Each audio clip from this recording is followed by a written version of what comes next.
What is your middle name, Matt Gourley? You are Matt Eustace James. Matthew Matt James Gourley. Eustacius Gourley. No.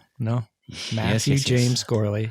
Matt Eustace Hezekiah Gourley. What is that? What do you got there? Is that the shusher? That's a baby shusher, yeah. What is that? I have one.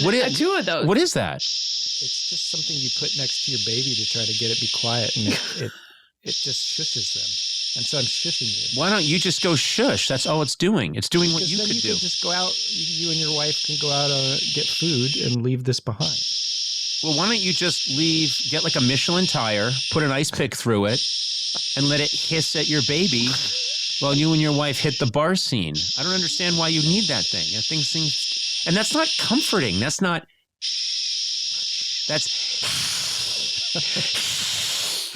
There's a reason it's in here with me and not being used. That thing's we don't terrible. use it It looks like a salt and pepper shaker. Yeah. But when you turn the knob, it makes your baby think that there's an asp in the bed with it ready to strike at her jugular. That's terrible. Well, I think he was using it now for a different reason. Yeah, and it was. wasn't working.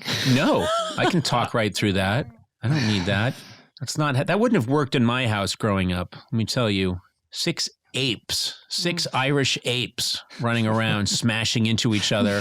Redheaded orangutans. No, I was the only redhead, but I was a redheaded orangutan with 5 other apes, all of us smashing and crashing into each other in a confined space.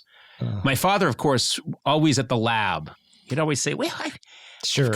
The lab go is to the cocktail bar. Yes, exactly. He wasn't even a doctor. Trust me. He's not even a doctor. lab. He bought a white coat. He took a white coat off of an ice cream vendor and said he was a doctor and was just gone all the time. And my poor mother would just be trying to get us all to be quiet and just settle down. And nothing ever worked. You know what I'm picturing? You know that scene in Zoolander where they're like jumping on the computer, trying to open it up, and they're just a bunch of monkeys? Yeah. I just picture 6 of those just running around, jumping on things and making weird, like grunting noises. Yeah. No, it was my mom did everything she could to get us to settle down, and it didn't work. And once my mother and father, they never got to go out to dinner. First of all, in Boston in the 70s, I think there was one restaurant within 30 miles of our house, and it was it something like the Jolly Roger? Or yeah, something exactly. Like that? It had, and it was this restaurant it was Tony's Italian Villa, and it was on not even a restaurant, and it was on Route 9.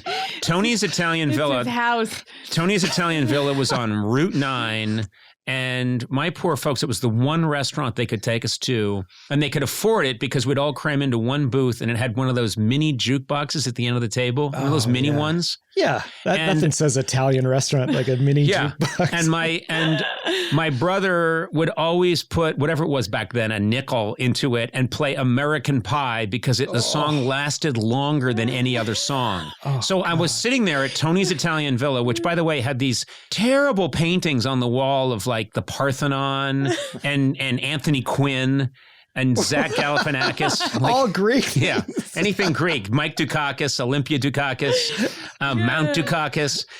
And we'd sit there and you'd hear, and I just associate them. They served one thing, which was pizza. They'd bring us a pizza and we'd each get one soda. We were allowed one soda. We never got to drink soda because my dad's a doctor. We never got to drink soda except when we went to Tony's Italian Villa. And we each got one soda, and the nickel would go in. A long, long time ago, I can still remember. And you'd be like, oh my God, here we go. This song goes on for 9 minutes. And Neil would say, yeah, but it's a nickel. Yeah, did he want to get his nickels worth? That's why? He just wanted as much. So every time it was like, and I didn't know what possible. It was Chevy to the levee, and I didn't know what a levee was. And I remember I'd sit there waiting for the pizza, which we always got, and we'd each get our one Coke, which wasn't very much Coke. It was a narrow glass, and I'll never forget the time my brother Neil said, "Hey, I'll race you to see who can drink their Coke first." And I went, "Okay." And he said, go! And I just inhaled the Coke instantly, and Neil didn't even take a sip. Oh, brutal. And my Coke for not just the week, maybe the month was gone. Oh. And Neil was just laughing at me with these. That is brutal. With his, and he had a big man. donkey laugh. He was like, and then I heard, drove my Chevy to the levee, and then a guy would come over and be like, you want your pizza pie? You're like, can you at least pretend to be Italian? This story has somehow depressed me. It really is. Guess what? I still, whenever I go back and see my parents, I always, if I'm driving in, from anywhere and I'm driving on Route 9, I pass the building that used to be Tony's Italian Villa because it's long gone. A long time ago, I can still remember when Olympia Dukakis was on the wall.